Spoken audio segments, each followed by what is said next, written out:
歡迎大家嚟到阿來婆婆睡前講，我係阿詩，我係阿 Roy，我係 Henry。咁咧好開心，今日我哋請到個特別嘉賓 Ruby 上嚟我哋呢度做一集嘅，歡迎 Ruby。我想問下你而家嘅心情係如何？好緊張。唔使緊張。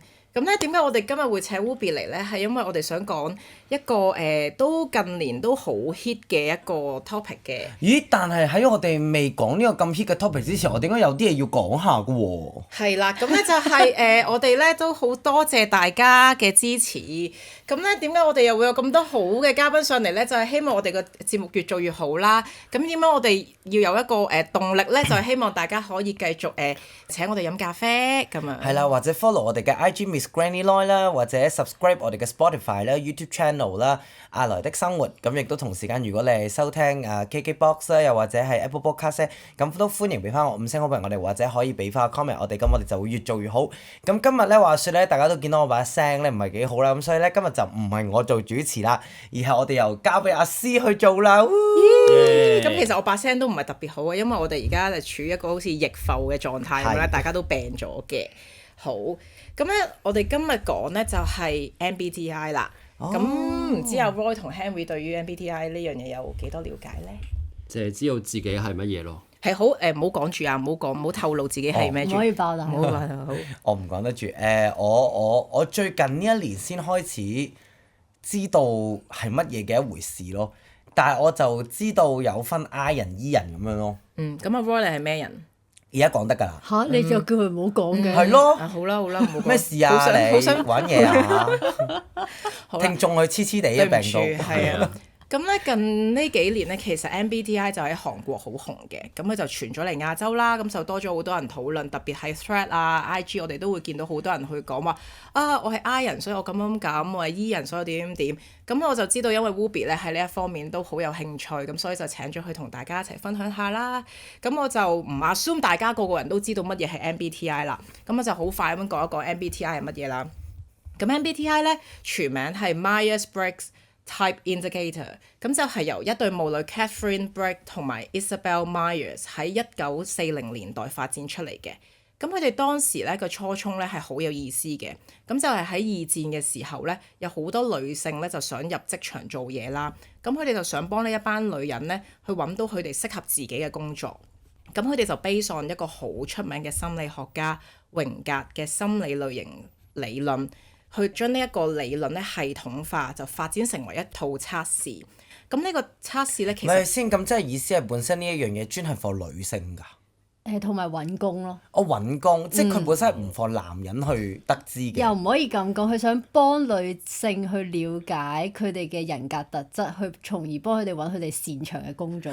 因為當時女性可能冇乜機會接觸當時嘅工作。咁即係頭先，譬如你哋咁講，即係佢係嗰個女母女就係見到當時嗰個環境，就係因為需要揾工，咁就覺得啊，咁呢類型就可以，咁啊容易得知自己做啲咩咁樣啊？做啲咩擅長，同埋你點樣同人溝通咁樣咯。係好期待 Henry 我，因為我都想知自己其實可以翻咩工咯。好啊，係矮矮地。可能之後發現原來唔啱做占卜師。大鑊啦咁樣，試到瀨嘢，唔啱翻工。好啦。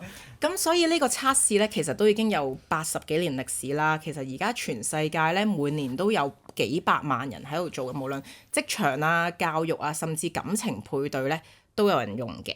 好，咁我哋就可以簡單咁樣講一講佢哋點樣運作㗎啦。係，咁 MBTI 咧，大家認知就係每個人格代表都有4個英文字母啦。咁我就解釋下每個英文字母其實代表啲乜嘢啦。咁而家最常聽到 E 同 I， 好多人都知道 extrovert 同 introvert 啦。但係其實好多人誤解咗呢個係指你個人係咪好 active 啊，係咪外向同內向。但係其實喺呢個理論入邊咧，唔係代表呢樣嘢。佢係講緊你個人從咩途徑或者空間去叉電。Introvert 就係自己幫自己叉電，而 extrovert 就係透過同人嘅相處去叉電。而所以啲人成日話我 E 人嚟㗎，我好中意同人講嘢㗎，係你好中意同人講嘢，但係你係因為中意同人講嘢嗰個互動而得到叉電，而唔係純粹中意同人講嘢。而啲人話 I 人，有啲 I 人其實都好多嘢講，咁樣唔代表佢哋 I 人就係自閉或者唔中意 social 咯，只不過係佢哋需要更多嘅 me time 去幫自己 recover 個 energy。所以簡單啲講就係 E 同 I 唔可以並存咯。我覺得係睇你唔同嘅 status 咯。哦，但係點樣講咧？因為譬如如果以你咁講 E 同 I 就係即係分門別類咁去講一個人嘅狀態嘛。咁但係如果呢一樣嘢只係適合於正常人咯，可唔可以咁講啊？咦，咁呢個咧其實咧榮格咧係有解釋過哦嘅。咁咧就係呢個心理學家榮格咧，其實佢曾經有講過一句説話咧，就係話世界上咧係冇完全外向或者內向嘅人咯。如果有咧，佢就係白卡，即係佢就已經喺精神病院入邊咯。因為換句説話講咧，其實榮格係覺得人係喺呢個光譜上流動嘅，即係 I 同 E 其實係一個光譜咯，係一個究竟你喺咩狀態？我可能係喺工作上，我係一個 E 人，因為我有呢個工作需要。哦，但係喺其他嘅環境或者我呢個生活狀態，我好有壓力，我突然之間變咗 I 人咯，即係嗰樣嘢係浮動嘅，而唔係對衡咯。咁所以咧，如果你話喺心理學角度咁出發啦，咁但係如果假設亂咁噏啦，我點解會問係咪關於正常人咧？就係譬如如果我係精神分裂或者我有唔同人格，咁嗰陣時會唔會可以都係你明唔明啊 Henry？即係譬如我朝早心情好愉快，我就係一個 E 人，但係我譬如抑鬱症突然間到我就變咗 I 人，咁嗰樣嘢可唔可以係同時並存咯？所以其實個解釋就係呢16型嘅人格其實係同時存在喺你個人入邊嘅，只不過你嗰一個時間，你喺邊一間房最舒服，就係你嗰一個狀態咯。所以佢未必淨係一個短期嘅視線，而係一日內都可以不斷變換。但係佢個測試係講佢會建議你每半年 test 一次。如果咁如果你真係每日轉換嘅話，可能你真係人格分裂啦。同埋可能我朝早嬲啦，勁撚嬲咁樣，跟住晏晝做個 MBTI 測試先咁樣，挨鬼咗，好啦，自己匿埋咁樣，你明唔明我講？咁你好忙咯，你每日都要做咯。係咯，所以我好唔好意思，暫時過病添。我哋講到邊？我哋講到 I 同 E，咁我哋可以繼續講埋落去 S 同 N 啊。冇錯，咁 S 同 N 咧就係大家應該係最難理解嘅一個部分啦。S 就係 sensing，N 就係 intuition。係。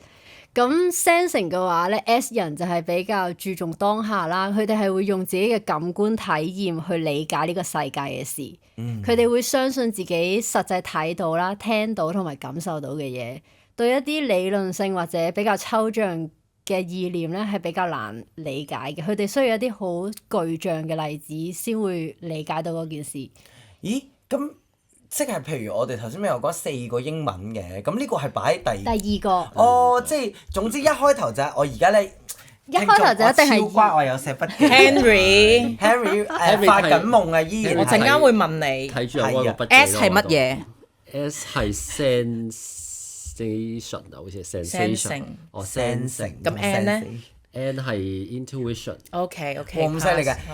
咁即係第一個咧就一定係 E 或者係 I 啦。冇錯啦。第二個而家就係可以有幾種咁樣嘅。係 N or S。N or S，OK 好。好乖啊。係啦 ，N 嘅話咧，啲人成日話 N 人唔知，即係有啲 S 人就成日覺得 N 人唔知諗乜喎咁樣啦。咁就係 N 人其實就係好中意一啲抽象嘅理論啦。假設點解我突然間會勾起條筋，覺得呢個 MBTI 好有趣，就好想睇好多 research 或者 article 咧，咁就係其中一樣嘢啦。咁同埋 N 人係比較中意睇 big picture 多過細節嘅，同埋係理解一啲抽象嘅概念，會令到佢哋覺得好有趣呢樣嘢，佢哋就會好容易沉落去嗰啲概念入邊啦。明。好，其實就好似早2日我哋食飯，咁就有人問flat white 點解叫 flat white 咋咁樣？咁一個 S 人呢啲人通常就會係比較 N 人啲啊。即係可能係其中一個你可以去。其中一個 indicator 咯，即係其中一個。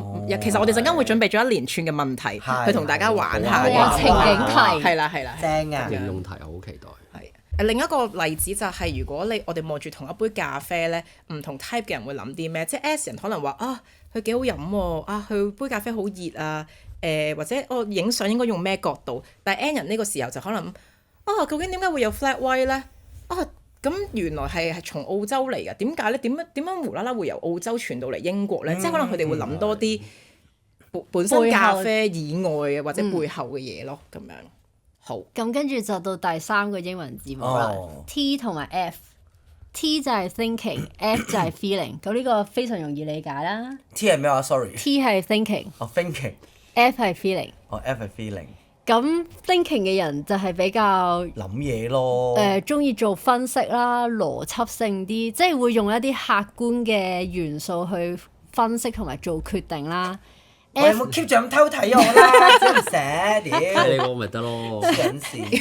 唔好鬧交。屌你一撚定係 F 人嚟嘅仆街！你啲傻閪。好。睇下啲嘢。嗱，我哋而家隔離有一個好暴躁嘅 F 人。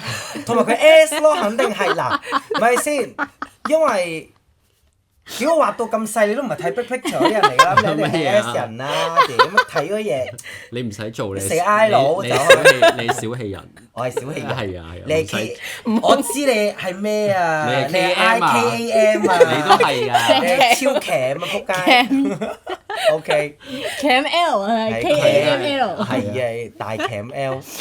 好啦，咁嗱，大家已經體現到啱啱 F 人係大概係咩嘅形象啦。佢哋就係會比較用自己嘅感受去判斷嗰件事到底有冇價值啦。咩啊？你咁快就知我係 F 人？我估咯。係啊。唔係我睇咁多文嚟啫嘛。OK。好。好似幾準啊！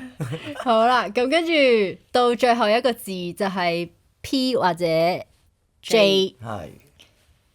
咁 J 咧其實就係 judging 啦，即係判斷啦。P 咧就係 perceiving 或者係prospecting，咁就係感知。咁咧 J 有咩特質咧？就係 J 人咧就通常都中意 planning 啦，有 structure 嘅，即係佢想知道例如我今日接成日嘅行程係點啦，佢哋會希望將啲 calendar 咧係填到密密麻麻咁，佢因為有 planning 先會令到佢安心咯，佢中意啲嘢好準時，唔想有甩漏嘅。咁 P 咧相反咧就中意有啲彈性，佢就唔中意話太早 commit 一啲嘢，因為佢哋覺得啊隨時都會有變啊，佢哋亦都好 open 有一啲新嘅資訊啊，新嘅 idea 想保留啊，佢哋可以去調整嘅空間。咁所以如果咁嘅 P 人，你會係好花心咯。吓？唔同嘅喎。係咪啊？係 flexible 啲。咁即係花心咯。咁你下個禮拜已經 plan 定星期六要做咩？咁突然之間落雨，咁你唔可以做，你 plan 嚟做咩？唔係，但係我意思係話，咁啊，如果根據你頭先講 P 人係，即係佢可以係保持彈性，或者係好多嘢都不期而遇、隨性啲。咁佢咪相反一段關係入邊，佢都好隨性咯。咁但係嗰個係佢生活方式，而花唔花心可能係佢嘅感情觀，或者佢個價值。你哋係咪都會講花心嘅人通常係邊一個人格㗎嘛？其實冇喎，冇呢個研究喎。揾工唔需要睇翻。係咯，呢個本身佢個出發點係幫你揾工喎。哦，係喎，sorry。職業導向嘅，對唔住。都要睇翻阿 Roy，詳情可以上佢網站。係唔係求偶原來？花心嘅想做占卜嘅可以揾翻阿來。係。咁而家現代人其實有少少用錯咗咯。點解用錯咗？因為以前係攞嚟揾工㗎嘛，但係而家我成日聽啲人講話啊，我同佢MBTI 唔夾㗎，你明唔明啊？但係我覺得係一個了解對方思考模式嘅一個工具，一個途徑，從而可以去幫助大家去互補或者了解對方點樣諗嘢同埋點樣溝通。OK，係好。係啦，咁我而家少少總括啦，就係 E 同 I 咧，第一個英文字母咧就係你點樣接收個能量啦，點樣 recover 個能量啦。第二個英文字母一係就 S 或者 N， 就係你點樣接收資訊嘅方式。咁 T 同 F 咧，第三個字母就係你做決定嘅方式，你點樣諗嘢。最後個字母 J 同 P 咧就係你嘅生活方式啦。咁然後每個人都會有一個傾向啦，組合埋一齊就係嗰4個字母嘅。咁我哋亦都準備咗啲情景題去同大家玩下嘅。準備好未呢？好期待。好，咁首先我會問第一個問題，呢個係睇你係 N 人定 S 人嘅問題。如果有睇開 K-pop 或者韓國綜藝節目嘅朋友，應該好熟悉呢個問題。咁但係我知閣下3位都係冇睇過嘅，所以我就可以問啦。我對上次睇係 Running Man，係我都好似係嘅。同我們結婚了。我勁耐咯。好，我就首先大家想像下，有一間你哋成日去幫襯嘅一間餐廳，咁係真係好熟㗎，老闆認得你嘅，佢會直頭甚至乎記得你每一次都會嗌乜嘢嘅嘢食。咁佢突然之間有一日你食完飯，佢送咗一碟橙俾你，咁你會有咩諗法？平時都冇嘅，我自 open question 嚟嘅，係 open question 嚟嘅。阿 Roy 先啦，你會有咩諗法？我會覺得可能就嚟執笠。OK，我覺得佢因為我成日幫襯佢咯，所以佢送咗個橙俾我。阿 C，我會一係諗吓，係咪送錯啊？或者吓唔使錢㗎咁樣咯，使唔使錢㗎咁樣咯？而我就係會諗，咦，我係咪今日第100個顧客，所以佢送個橙俾我？咁呢個就係非常明顯睇到大家嘅思維模式好唔同啦。N 人就係會諗背後嘅原因啦，嚇佢咪執笠啊？佢係咪佢係咪覺得我係熟客仔，所以請我食啊？嚇我係咪今日第100個客，所以有特別嘢啊？跟住跟住 S 人嘅話，唔好意思啊，佢唔係 K 咩？咁你應該係大 K 咯。係咁被攻擊。解釋 K 係咩？你解釋啊！你生出嚟嘅。咗啦嘛。唔係，其實你哋有啲嘢唔，我覺得你哋唔識即係佢唔係淨係 NS，有機會有 K， 即係 K 就係 K 就係唔合常理啊，少許 K 型啊，K 型啊。係咁 S 人就係可能會好似阿 C 咁樣諗啦。誒佢咪送錯咗啊！即係一啲好實際嘅反應啦。咁大家已經可以喺呢個問題情景題度感受到兩種唔同嘅人嘅反應同睇法啦。咁同埋另一個，我俾多個問題大家。係。假設你睇戲，你啱啱睇完一套戲，嗰個朋友就問你啊，你覺得套戲點啊？你會點答？我會點答你先啦？今次嗰邊答先啦，屌！我會答幾好啊，都可能 below 我嘅 expectation 咁樣咯，但係都 follow 都 OK 嘅咁樣咯。Henry 咧？我應該會話，通常我會話可能幾好啊，跟住講下套戲嗰個劇情有咩好啊嗰啲咁樣。我最憎就係講劇情。因為我覺得呢個問題比較 tricky 啲喎，即係咧我通常都係會好似大家咁答 OK 定乜嘢啦，但係我通常有個怪癖嘅，就係如果嗰個係標榜真人真事定咩咧，我係一定你知我會即刻上 Google 去睇有幾評嗰啲叫咩評論，係啊睇我咁樣咯，即係我話OK 咯，跟住然之後就通常撳手機睇下啲評論咁樣咯。咁你記唔記得嗰陣時你睇完大隻佬，你有冇即係？有冇即刻有啲咩想法啊？即係例如你嗰陣時睇完，你係覺得原來佢套戲係講啲咁嘅嘢嘅喎。都有嘅，咪會即刻睇下啲5分鐘解説先啊，即係睇下佢背後講咩啊咁樣咯。你都會驚自己理解錯啊？我會想知其實我諗嘅嘢係咪即係佢咁諗啊？但係嗰個人解説嘅嘢都係佢諗嘅嘢，都未必係真係個導演諗嘅嘢。唔係，但係因為電影有時候有啲評論㗎嘛，即係譬如佢標榜真人真事，或者有一啲電影佢係可能係open ending 嘅，咁我都會去諗其實譬如你咁啱當最後嗰隻羊咁出現係為咩咁樣咧？即係啲人嘅解説係乜嘢咧？咁原來嗰隻羊係代表佢過往嘅，哎呀原來咁我就會係咁樣咯，係，即係基本上我除咗一啲太點講啊，即係太白痴嘅電影或者好一目了然嘅，如果唔係否則你知㗎。係例如卡通片嗰啲就唔使咯。係卡通片唔使，但係我10次有9次我都會即刻 Google 評論，自己進入咗自己個時空咯。例如鬼修女，我會睇下係咪真係有鬼修女，或者原來有鬼修女係點樣咧？佢原本個故事係係啊，類似講咩嘢咯？咁都幾反映到你本身嗰個人格，我覺得。係咪㗎？你吹唔到落去啊！梗係唔係啦，引導我嘉玲，好粗口難舌啦呢一集，感受到被攻擊嘅嘉賓。咁其實本身咧嗰個 definition 就係話 S 人咧就係會單純從嗰個電影，譬如個畫面啦，或者個音樂啦，去評論嗰件事係好定唔好。S 人呢個係 S 人係啦。S 人係。N 人嘅話就假設就係會，其實有啲似你頭先講咁樣咯，會查背後嗰件事佢個理念係咪表達緊我理解嗰種理念咯。咁你係 S 人咯？係㗎。係喎，因為佢唔會睇呢啲評論㗎。我都唔中意睇嗰啲評論。我覺得唔係評論，但係我記得有次同你哋睇戲咧，睇嗰套破地獄 Henry 都有類似係講話啊，我覺得佢係唔知講緊啲咩。即係你又喺有少少分析㗎，會。我最乸真就係分析。但我好中意喎。我唔中意，我覺得完咗就係完咯。然後我內心有少少感受就喺我入邊滾動，即係可能我睇完套好慘，我睇到好慘，跟住我就要有啲時間去平復，我就唔想再喺度炒嗰碟餸咯。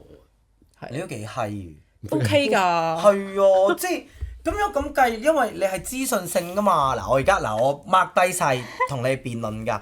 咁如果假設係朋友或者情侶咁同你鬧交，咪好 sad 咯，即係你唔念舊情㗎咯。關咩事啊？佢唔係唔念舊情，只不過大家嘅着眼點唔同咯。唔係，但係我意思係話，因為譬如阿詩話講完就完啊嘛。唔係，即係睇完套戲啊！哦，即係佢唔同你日常生活㗎，淨係睇戲。唔係，即係呢個係而家情景題啊！我哋講緊睇戲啊！唔係，我哋話如果代入去現場生活唔關事嘅咁樣又唔關事喎。如果你代入日常生活，佢嘅感覺體驗咪就係佢理解嘅嘢咯，就唔會好似我哋諗咁樣咯。咁唔會鬧交嘅 N 同 S。會鬧交，但係大家嘅認知層面係唔一樣咯。我會話我哋表面啲。係咯，所以我個意思咪就話，譬如因為你頭先電影係情景題嘛，咁但係我話如果擺翻現實生活入邊，譬如我係 N 人嘅，咁可能阿 C 係 S 嘅，亂咁講，假設我哋一齊咁樣啦，咁我哋咪永遠個價值觀都會唔同咯，睇嘅嘢。可能我會覺得亂咁噏，假設我同你分咗手咁，我亂咁噏啦，即係我會同你傾翻好多我哋過往嘅回憶或者乜乜，即係其實我哋點樣做好啲。但係可能你會覺得我哋過咗去就過咗去啦咁樣，即係阿蕭好中意歪嘴噶嘛，你都知個聽眾即係過咗去噶咯喎，咁樣過去做咩咁樣？你明唔明啊？唔係喎，我覺得係兩樣嘢喎，即係。即係佢唔可以係咁樣擺落去你個。我覺得唔可以喎。我覺得唔係咁樣。咪另一條問題咧就係你做咩你做咩唔為自己反駁啊？聽眾嗱，你而家明唔明我講咩啦？即係我係準㗎，我準過佢，你明唔明？即係我係會好着重緊點解，但係佢會話冇興趣，答唔到你。唔係佢呢個答案咪就係 S 人咯，因為佢唔想同你討論呢啲咁虛無嘅概念咯。係啊。因為佢唔會想討論呢樣嘢啊！唔係喎，等陣先聽眾，即係聽眾，我相信你都係耳朵都係雪亮，耳朵係雪亮㗎。都得嘅，清潔咗啊，清澈嘅耳朵啦，眼睛係雪亮嘅。咩？你明唔明我問咩啊？我明。咁我問咩啊？唔係即係你問佢嗰個應用題嗰度，佢係一個點樣講？即係佢係唔係分析嘅人啊嘛？即係阿詩，你唔係分析嘅人嘛，你係想嗰啲嘢完咗就完咗嘛，咁所以如果你套呢個概念落去感情度嘅時候都一樣咯。係咯，我意思係譬如人際社交咁，你因為呢個你都係處理資訊性嘅嘢嚟㗎嘛，你明唔明我講咩啊？睇佢死苦係冇 prep 啦呢個。但係嗰個係佢吸收資訊嘅方式喎。吸收資訊方式，唔係我念唔念舊情。係喎。唔係，但係我個意思咪話咯，如果假設我同你相處都係一個資訊嘢嚟㗎嘛，即係我帶動我一啲想法俾你嘅時候都係啲資訊嘅，係你點樣吸收呢一堆 information 啊嘛，即係假設我而家同你講呢堆嘢都係一個資訊嚟㗎嘛。但係我覺得 N 人同 S 人如果一齊嘅話，佢哋即係睇你兩個人有幾成熟去處理嗰件事啫。咁你哋兩個吸收資訊嘅方式唔同，如果你哋有好好溝通，咁嗰樣嘢咪可以加埋一齊，咪可以好全面咯。啊！你又講得幾好喎！但係因為我執着佢嗰個位係佢話佢唔念舊情啦。唔係啊，或者你想啲嘢簡短。唔係啊，佢真係純粹講個電影，即係做咩發展到佢唔念感情啊？佢由一開始已經講緊感情啦，成日都話睇感情咯。因為總之 S 係着重，我要解釋點解？因為對我嚟講咧，而家。因為我覺得 MBTI 對我嚟講係一個好新嘅嘢，跟住我就會覺得如果我要了解，因為譬如星座對我嚟講我已經好熟啦嘛，咁但係 MBTI 對我嚟講我一定要佢點樣好貼地地融入到現實生活，我先會明多啲咯。同埋因為而家現今市面上嘅人或者我占卜嘅客咧，佢係成撚日同我講 MBTI 乜乜乜乜乜乜嘅時候，我就覺得咦，似乎佢又好似佢哋好似集中火力，好似都成日用喺感情度比較多嘛。我覺得咁係因為咁啱你啲客人嘅 case 都係問感情。但係而家市面上好多人咧，佢哋都會譬如講，因為我有一次真心我喺香港，大概喺上環飲咖啡啦，咁我同我哋個 friend catch up，後面咧就有條女喂，你知唔知條仔啊？咩 INFJ 嚟㗎？唔係下，即係點溝通？你明唔明啊？即係我又覺得大家會好似有少少停留咗，就係譬如我哋以往就係話、對方係雙子座㗎，即係會勁跳咯。佢白羊座黐線，即係而家大家有少少將 MBTI 就演變成一個佢好似星座咁嘅象徵，而所以我先至會幫我嘅客人去問一問啫。其實但係我覺得有好多時候人就係、即係有少少好似有少少抽象或者 off topic 啦，人就好中意將一啲嘢放落啲 label 度咯。即係嗰樣嘢冇一個絕對性，但係假設即係感情係一啲好抽象嘅嘢，因為係關於個人嘅感覺，而人係好複雜嘅。咁你唔知道對方諗乜，你就想去合理化你同對方 work 或者唔 work，你就因為佢係獅子座，所以就唔乸夾，或者因為佢係 INFJ，所以我唔知佢個腦諗乜，即係咁樣咯。我覺得有少少大家有時將嗰樣嘢推到有少少極端，係啊就等於好多人而家成日話我 I 人嚟㗎，你唔好同我講嘢。但係其實 I 人根本就唔係代表唔想同人講嘢，即係我覺得係啲人用咗呢樣嘢去合理化自己諗嘅嘢。哦，即係佢就有少少唔係咁玄學嘅嘢，而係一個比較心理科學化啲嘅嘢咯。冇錯。OK，好啊，唔該你哋。好，可以下一條啦。咁跟住我哋就講下呢個 T 同 F 啦，係啦 T 同 F 嘅情景題啊。嚟啊！好，有一聽眾日，都可以自己諗下。係啊冇錯好啊好啊好。同埋佢哋可以透過我哋呢啲對話，可以估下我哋4位嘅 MBTI 係咩？好啊！係估中咗就請飲咖啡。你哋請你哋請我哋。好啊好啊，係。係啦，咁好，咁我就會嗱，而家我準備一個問題，就係有一日你個 best friend 打電話同你講，我今日好唔開心，我去買咗個麵包，咁你會點答？點解試啊咁樣？點解啊？呢個就係你嘅答案係咪啊？係啊，做咩事啊咁樣咯？OK。係啦，我會話為咩事唔開心咯。阿 Roy 咧？我會話你唔開心同麵包關咩事？我覺得我都會話咁點解唔開心係買麵包？或者食完你又冇攰，定係你唔開心嘅事係關買麵包事啊？定點樣咯？係啦，咁呢個問題咧，之前我就係上網睇啦，好多人分享，即係好多唔同 MBTI 嘅人就喺個網上面分享自己嘅答案啦。咁佢哋後尾就會講翻自己嘅 MBTI 啦，發現好多 T 人都係會問人哋吓，咁你買咩麵包？或者你買麵包關你唔開心咩事？或者唔開心點解買麵包？跟住但係 F 人嘅重點就係會擺咗喺你個朋友話唔開心度嚇，你做咩事唔開心啊？攬攬先啦咁樣。咁我覺得呢個反應都係幾得意嘅。啱啱我哋都會睇到係大家其實兩種回應。好，咁跟住另一種情景題咧，就係睇下你係 J 人同埋 P 人啦。咁譬如有一日阿朋友就突然之間同你講，哇！我見到有平機票喎，不如我哋去邊度咯？我哋買機票啦咁樣。咁你哋會有咩反應？幾時啊？係咯，幾時幾多錢？有咩做啊？嗰度咁樣。去邊咁樣咯？我又唔會問咩有咩做喎，我會話我即係咁你想幾時先？最緊要係幾時咯？即係討論咗個時間 OK 咁，我哋先講有咩玩啦。即係幾時？我就會盡量睇下夾唔夾到成日先咯。我嘅話就好啊，我哋睇下夾唔夾到啦咁樣。係啊。咁而家通常嘅結論就係話 J 人咧，通常都係會要出發前安排好晒所有嘢啦，即係例如要確認時間啦、日期係真係 work 啦，跟住佢就會可能就會編晒行程表咁樣啦。P 人嘅話咧就係會話好啊，我哋去啊，但係其實佢到時就係睇心情先睇下係咪真係去咯。哦。但係會唔會其實都 depends on 係對於咩人咧？係。即係譬如你 best friend 嘅話，所以我覺得個 J 同 P 好似呢個問題入邊就會冇咁明確，或者會彈性啲，因為我總相信每個人都有 J 嘅特質㗎嘛。係。咁所以頭先咪話係睇下你佔邊一個多啲咯，係嘛？即係邊邊比較強，我明。因為佢最後嘅結果就係你每一個數值佢會係 percentage 啊嘛，就係睇下你偏邊多啲咯，所以冇人係極端嘅咯。我明。咁如果我揀人做嘢，我會揀 J 嘅人會比較好啲，我覺得。係嘅。即係我想請 J 嘅人會比較多啲咯。係嘅如果咁樣， Laura 係 Nora 係咪係咪 J 人？唔知喎。你覺得咧？如果聽完咁樣，你叫佢做下估下？ MBTI。如果聽完，我覺得 Nora 嗱，我可唔可以試下嗱你？Nora 估下我都覺得即係 Nora 我 assistant 啦，我覺得 Nora 似係 ENFP 嚟嘅。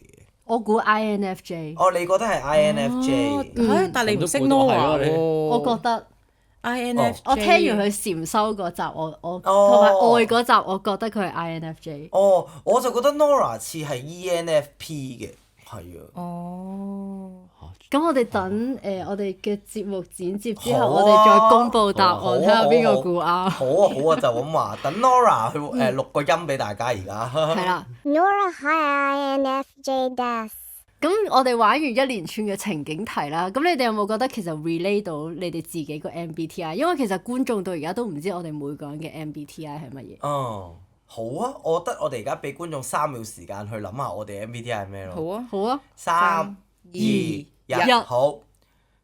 咁我哋但係而家咪公佈啊？公佈咯，不過我反而有啲位係，你講先咯，我應該有問題嘅。做咩事？佢仲想爭論，佢仲想爭論。唔係因為咧，你問咗先啦，咁。係咯，你問咗先。因為呢個我咪開估咗咯，我咪開估咁。開估咯。其實你可以而家開估冇所謂。因為我係 ENFJ 嘅主人公。主人公，但係咧頭先你問嗰題第3條問題咪 T 同 F 嘅，但係我個答案你話我係偏向比較係T 啊嘛，但係我自己本身係 F 喎。即係你揀嗰個唔係你實際嗰個答案。即係譬如佢頭先話你個麵包同唔開心關咩事嘛？但係我本身之前做過 test 係即係最近做啦，係 Ruby 嗰個做嘅，咁我係 ENFJ，但係頭先個答案係 T 多啲咯。我覺得係因為而家做緊節目，你而家係咁揾位要令到嗰個邏輯你自己通順，所以你嗰個思考模式你而家會轉咗。因為我都識朋友同我講話，佢哋翻工同放咗工係兩個人咯。哦，即係可能有機會我喺現實世界其實我講電話嗰時就會係喂咩事啊咁樣。係啊摸定去諗你個麵包。係啊，哦。但係因為你而家呢個即係模你工作模啊嘛，所以你可能就會以邏輯或者思考模式行先咯。哦，咁所以其實我都係偏向 ENFJ 比較多嘅，即係以我認識嘅你，真實嘅你，我覺得係啱因為我唔嘅。想係 T 咯， ENFJ 你唔想係係啊 T 啊？我想係 F 喎。點解咧？因為我覺得對我有用咯，做嘢方面。哦，因為共情能共力。感靈性，因為我啲份工如果咁 T 就玩完啦，應該冇客。因為每一次行到嚟散都散咗啦，上身係啊嚇你都唔覆你啦，咁你上身同埋你問嚟做咩咁啊？你用下張證個腦啦。書俾你咯，咁你就一定係啦。咩啊？咩啊？借張證書俾你話你係呢個 F 人咯。哇，其實你係 Henry， IK 但係 Henry 講嘅嘢係真嘅，因為我哋免費做到嘅部分係 part one 咧，part two 係真係要俾錢去做我嘅。知，但係會有證書嘅咩？好似真係會有㗎，即係有一個好詳細嘅 report 咯，即係有埋分數嘅，你每個維度。哦。不過你頭先你惡咯，唔係啊！你做到係咯，因為你明唔明啊？為咗即係你係咁做嗰個 test 做到佢係為止咯。你係 KAML， OK，大 KAML，認真。咁你覺得 Henry 係乜嘢啊？唔想知啊我。 Henry，但我已經知道咗係咯，佢已經知道咗咯。咁你覺得 Henry 不如你公開你？我係 INTP，哦。但我知道 Henry 你本身係 INFP，好似係咪啊？之前係之前係更新嘅答案係 INTP 嘅。係，因為我知道 Ruby 其實同你一樣咯，即係即係 Ruby 都係 INTP 啊？但我以前都係 INFP 咯。係咪你哋經歷過啲乜嘢導致到將個 feeling 要 be thinking？呢個亦都係我哋今日想討論嘅話題，哦，就係一啲比較深入少少嘅嘢。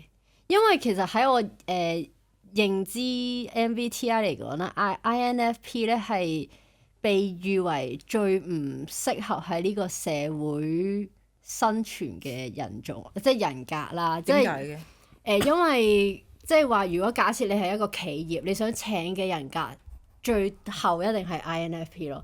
因為呢個社會最理想嘅人格係 ESTJ 咯，而 INFP 係正正 ESTJ 嘅相反咯。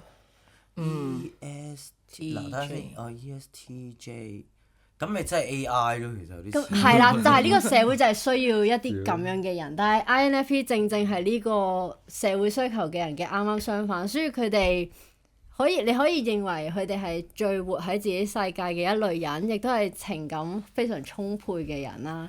咁以我所知，通常讀 art 嘅人就係會係呢類人格嘅人啦。咁但係我自己本身咧，即係我讀 design 啦，咁我一直以嚟好多年我都係 INFP 嘅，到我近呢2年即係被呢個現實嘅打擊之後，我就會覺得我好似真係要貼地啦，好似唔可以再喺自己個世界繼續啦。咁你就慢慢，我就揾好多方法去令自己更了解自己啦。咁我就認識咗 MBTI， 而我覺得 MBTI 解釋咗好多我以前唔了解自己嘅地方。咁佢幫我了解咗自己好多啦，而我亦都從而了解咗唔同人格，你點樣同嗰個人格嘅人溝通，或者佢哋有啲咩特點，你同佢哋相處可以令到大家都舒服啲，或者一啲你認為自己鉗嘅位，但係其實可能唔係鉗咯，只係大家冇辦法得到共鳴。咁我知道咗呢樣嘢之後咧，我覺得我 mindset 都慢慢轉，之後我個 MBTI 都轉咗啦。不過我突然之間喺度諗，就係我覺得我以前我好 N 年之前，我記得我係 ENFP 嘅，即係 E 咧係冇變過嘅。屌，我覺得自己挨㗎嚇你身，但我係 E，不過我認同嘅，即係你突然咁樣講完之後，我就發現我唔開心嘅時候，我會想自己一個人，但係可以分享少少經歷啦，就係例如咧嗰次咧阿詩咧就介紹我去Copenhagen。係啦，咁佢就介紹我去玩咁樣，咁其實咧好得意喎，即係咧我係好中意一個人去旅行嘅人嚟嘅。但我發現咧，如果當中喺個旅程入邊咧，我有啲乜嘢發生或者突然間有啲咩想法咧，我又會想打電話俾個朋友去分享。咁我記得當時候就係 Copenhagen，我打電話俾阿詩呢度真係唔係幾好玩啊！咁真係好悶啊！我就不能夠自我消化嗰個唔好玩嘅心，而我會喂你嘅介紹有問題喎，有冇嘢更好玩咁就係咯，我就覺得即係我而家有少少，如果套用翻嘅生活層面上，就係我覺得我要透過獨處嘅時候，我可能獲得啲能量嘅，但係我覺得可能我要同人哋溝通，我先釋懷到嗰個能量，可唔可以咁樣講？係令到自己舒服咯。係咯，但係我覺得由 P 轉 J， 我反而覺得 Ruby 你就係F 轉 T 啦。但係我覺得 P 轉 J 個原因，我突然之間又聽人哋咁講之後咧，我有少少覺得點解會自己變咗 J 唔係 P 咯？就係可能因為我嘅工作開始係要逼我要用 J 嘅方法去行事，如果用 P 嘅話就會大亂咯。而我嘅工作本身就真係需要去不斷改 schedule 啊，要跟時間去做人。如果唔係一亂咧，我後面嘅都會亂。咁所以變相我就會覺得咁樣咯。係，所以其實你個 MBTI 會轉係好正常。你有冇轉過啊？有，頭先咪話有咯。咁點解你會轉？你唔分享，你坐喺度做咩啫？你老味，怪咩社會唔需要呢啲人？之後做乜？佢而家 INTP 仲需要嘅，係咩？係需要。你講下咧。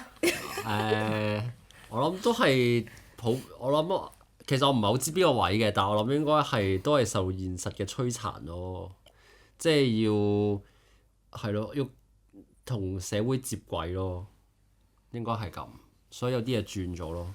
我諗聽眾聽完都覺得社會唔需要佢嘅，咁咪唔好阻住位啦，認真。唔使接軌啊，都係。你脫軌啊！可以翻返去可以。好，阿詩你自己有冇變啊？我係一直都係 ISFP 嘅，但係我曾經有啲位咧，我試過1、2次做咧，係 J 有少少挨近 J 嘅，但係我覺得挨近 J 嘅原因係因為我個工作性質咯。因為工作性質好忙啦，亦都要我係要負責跟 schedule 嗰個人，所以我做嘢我係會逼自己去到做 J 人。但係我自己日常生活咧，我可以嘅話我都係 P 咯，即係盡量可能都超咯。明。係啊。咦？咁我應該就唔係咯，我覺得我而家現實生活都好 J 咯。因為你之前都講過話，估唔到係 J 人，因為你話有一個好特別嘅例子就係我突然之間都覺得係，即係例如咧，我哋去買餸嘅時候啦，我係會 mark 落 WhatsApp 度要買啲咩。係啊，或者我哋第2日可能即係假設聽日我哋有朋友上嚟，我哋會即刻冚下聽日整咩哦？OK，Henry 你煮呢個，我煮呢個，然後阿詩你煮呢個，咁我哋就會 mark 咗喺個 WhatsApp group 度，就要記得咁樣咯。係啊，即係我係比較一定要咁樣我先至。但係其實都係好事嚟嘅。我覺得係嘅係啊，我都幾 feel good，我係 J 人咯，因為嗰種安心真係好安心咯。明，我係可以配合到嘅，但係如果例如我自己，即係 Ruby 都會知，例如我明知我其實可能你哋都知，我明知我陣間1點我都會去上瑜伽，我係硬係要 on the way 12點半嗰陣我先會撳嗰粒掣咯，因為我個腦就會好驚可能我又會改變主意啦，可能又會塞車啦，可能會乜又咪成咧，即係我會好想留嗰個彈性去到有少少 last minute 先會做嗰樣嘢，跟住最後就 book 唔到個堂係啊，課或者記錯咗時間。呢個都係 P 人嘅特質咯，即係我覺得我到而家咧，我好似平時咧，我因為知自己會有呢個小遲到嘅習慣啦，我已經係都會成日提自己要早3個字出門口咯，但係你就會知有3個字時間，你就會做好多其他無聊嘅嘢，即係 end up 最後都係會遲到咯。哦，但係講呢啲就唔係話因為係唔係藉口 P 人藉口係啦，但係了解你自己，從而去改改善咁樣咯。因為我係偏向真係少遲到嘅人嚟嘅，係啊，即係我係唔係好遲到嘅。因為如果我知要遲，我會約你遲半個鐘咯，直接。或者你會早咗話俾人知咯。係啊，我好似真係比較因為我以前同你去街嗰時咧，我係成日都會遲到噶嘛，你記唔記得？係。但係好似近唔知點解長大咗之後幾時開始係啊？我成日都鬧你遲到咯。好似係。係。咁講完咁多啦，其實少少個總結啦，就係其實MBTI 咧，其實官方佢都係確實係建議咧，大家每6至12個月咧就重新測一次嘅。原因就唔係話因為你個人格會亂變啦，而係因為你個人會隨住你嘅成長啊、經歷啊、環境啊、狀態去影響個結果嘅咁樣。即係可能你以前係一個感性理想派，你係一個 INFP，但係可能你做咗幾年嘢之後，你用多咗你個邏輯思維，你可能會慢慢就會演變咗做 INTP，即係比較理性嘅人。咁唔代表你個人變咗咯，而係你發展出新嘅一啲功能，或者等於你嗰個打機你嘅能量值，你會有啲部分會提升咁樣。但係如果咁樣講，其實即係你係點樣講咧？即係因為呢一樣嘢佢唔係玄學噶嘛。唔係啊。可唔可以透過自己夾硬去變成嗰種人咯？我覺得係可以嘅，因為好似假設我本身係 INFP 啦，但係因為我做咗 UI UX 係一啲好 logical 或者係好 research data 性嘅嘢咧，我就亦都因為咁樣，我覺得我諗嘢一定要再 logical 啲，因為咁樣先會 make sense。咁你由做嘢到你日常生活嗰個思考模式都會變嘅時候，你個人格就變咗咯。同埋我覺得咁樣都有另一個好處，就係如果假設你知自己個 MBTI 係乜嘢啦。咁即係你唔係嗰樣嘢嘅話，就係你缺少嘅嘢咯。你可以咁講。咁你某程度上就可以借助嗰個力量，知道自己嘅弱點喺邊度咯。OK。冇錯，係因為好似以前咧，自己係 INFP 嘅時候咧，就算你睇一套戲啊，或者睇一套劇咧，你都會覺得如果好 emo 嘅咧，就可能成晚都會好 emo 啦。但係而家係冇咗呢樣嘢咯，或者甚至乎有時而家係冷血咗。係啊，而家係甚至乎咧，有時自己壓力大到咧，我唔察覺，但係身體病你先會發現原來我要休息咯。大鑊啦 Ruby！其實都係4個今日都病。係啊，都係俾你了解自己嘅一個途徑咯，我覺得。係啊，所以 MBTI 佢其實佢唔係想 fix 即係固定你係一個咩類型嘅人咯，而係幫你自己了解喺唔同階段嘅時候，你可以點樣運作咯。咁其實佢咧官方都有一啲實質嘅建議嘅。咁就例如，如果你啱啱換咗工啊、搬咗屋啊，有啲人生嘅轉折期咧，你可以大概3至6個月之後 test 多一次。又或者你如果嗰期你壓力好大，你覺得我已經唔再係好似以前嘅自己啦咁樣，咁你就可以等你情緒啊個狀態穩定咗之後咧，再測一次睇下有冇嗰個變化咯。因為我都有朋友佢同我講話，佢自從自己搬咗出嚟住之後，佢由 E 人變咗 I 人咯，因為佢中意自己喺屋企即係沖下咖啡啊，自己睇下書咁樣，多過出去同朋友玩咯。明係。咁我想知道就係頭先你話呢個係職業導向嘛？我頭先聽到你講我係咩 ENFJ 主人公，咁我可以做啲咩？哦，我印象中咧，ENFJ 咧係一嚟你適合做 leader 啦。OK。咁 which is 你而家係啦。我希望係。Boss 你係 founder。係啦，咁同埋 director 嗬。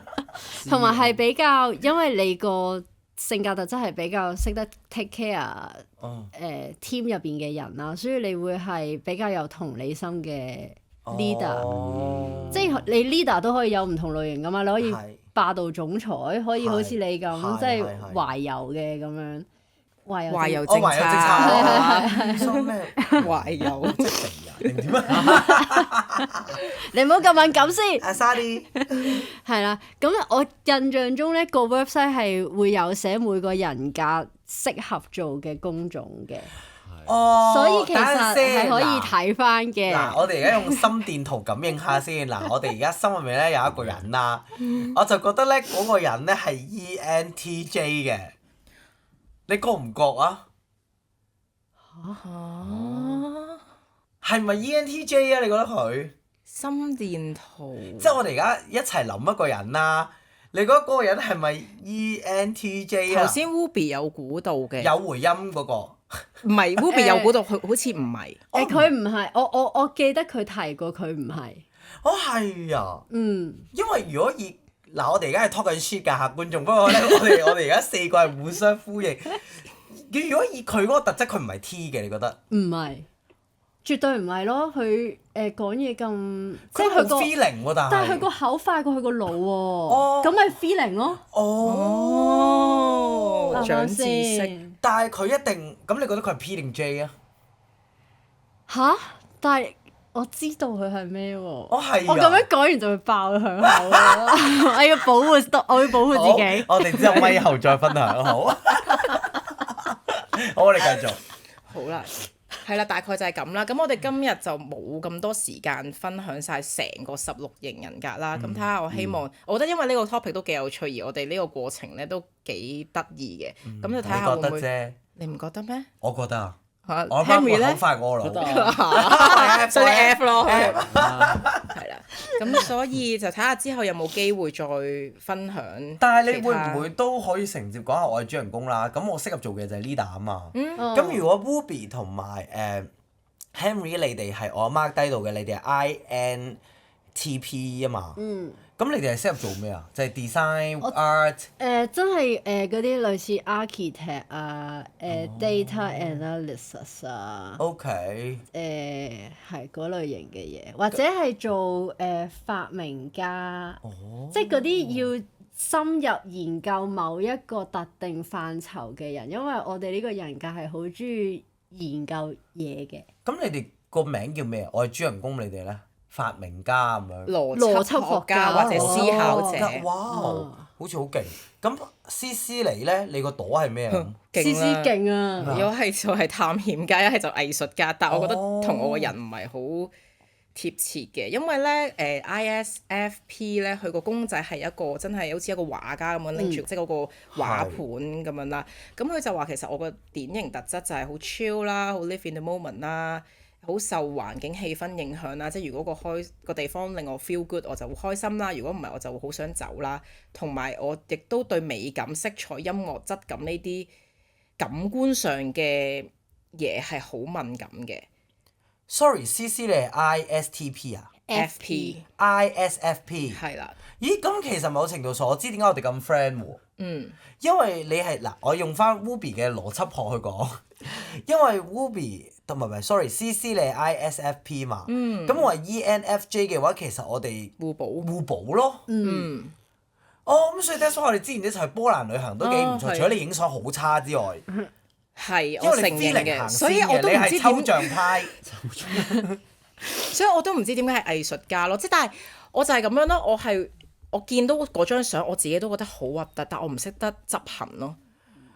我係中意屎忽嘢嘅，你知道。但係你問我點樣 create 嗰樣屎忽嘢，我做唔到。我覺得呢樣就係 S 嘅特質咯，因為你係要透過你嘅五官去體驗啊，即係你睇完你會知乜嘢係靚嘢咯。但係唔係你唔係我唔可以喺 create 個嗰個腦度咯。憑空咯。嗯即係例如我間房之前咪有個書櫃嘅，我日望夜望，我覺得你真係好樣衰，跟住我就一定要殲滅佢咯。但係你問我啊點樣再執得靚啲，我又覺得啊唔得，我要係咁即係未去到嗰係啊步。但係我覺得嗱，因為Ruby 同埋 Henry 都係 INTP 嘛，跟住你係 ISFP，我係 ENFJ 啦，我又會覺得嗰個位就係如果要做到朋友，我哋似乎 I 唔 I 同 E 唔 E 好似冇乜所謂咯，而係有少少就係如果做朋友嘅話，好似係後邊嗰3個英文係會比較關鍵咯，因為我發現唯獨我啦，同你哋係有一個位係一樣嘅，就係嗰個所謂 N 同 S 嗰個位置啦。但係譬如同 CC 我係完全唔同啦，但係我後面嘅同你兩個都係相反嘅咯。我覺得呢個就係個互補。係咯，就係所以咁樣先可以maybe as a friend，因為如果假設對方都係ENFJ 嘅話，咁我哋都會有啲煩同難搞咯。呢個我都係啊覺得係。如果你同一個 group，譬如假設你個 group 5個人，有4個都係 J 人，你哋啲 plan 行程咪嘈到撲街。係啊，又或者我覺得咁樣好啲，你覺得咁樣好係啲，啊或者你唔會妥協咯，又或者大家都想爭做 leader 嘅，咁就戇鳩鳩啦係單嘢。OK。同埋啲人成日話係啲 E 人領養 I 人噶嘛，我哋呢個 group 咪係咯，一個 E 人帶3個 I 人咯。但係我自己覺得 as 一個 E 人啦，即係我覺得其實好搞笑，我都唔覺得自己好 E，因為我始終都唔係嗰種真係好愛 party 或者形式，但係係咯，我覺得可能做 E 人個方式就係我哋會主動少少，比起大家而言。同埋熱情啲凝聚大家咯，哦即係可能當3個 I 人比較慢熱嘅時候，你就喺中間令到嗰件事可以迅速地融合。請問呢一樣嘢歐洲而家係咪都唔係好 hit 㗎？唔係好 hit，我都問過我啲英國同事，佢哋都唔係好知係因為我咩琴日問嚟。咗我個波蘭姊妹，佢話 what the fuck 嘅爹哋，要 send 條 link 俾佢。有英文版嘅。有有咁我都係啊幾建議喺英國嘅人都可以做下咯，啲聽眾們。係啊，我好中意啱啱認識啲朋友或者同事嘅時候，我就估佢嘅 MBTI 咯。哦，我中意估星座，其實我覺得係差唔多嘅差唔多嘢咯，你都係點樣去同嗰個人溝通。但係你嗰個會再唔係你嗰個嗰個，唔係因為唔係我哋發明。我覺得係你嗰個會，即係嗰所 MBTI 係會做咩啊？做咩啊？ DIUL。做咩啊？你咪講咯，做咩啫？佢做過啲咩啊？佢喺度咁樣你做乜嘢要咁樣？抄添啊！啊咩啊？做咩啊？佢死啦！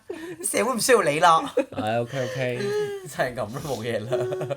咦？咁但係 so far 有冇邊一個人格你覺得你比較難相處？哇！你俾個頭我踩啊！我想知㗎都，我啲避忌啊嘛。回音回音係咩啊？誒咁好啦，我哋之屌，後咁好多人都係嗰個噶嘛，鬼知咩？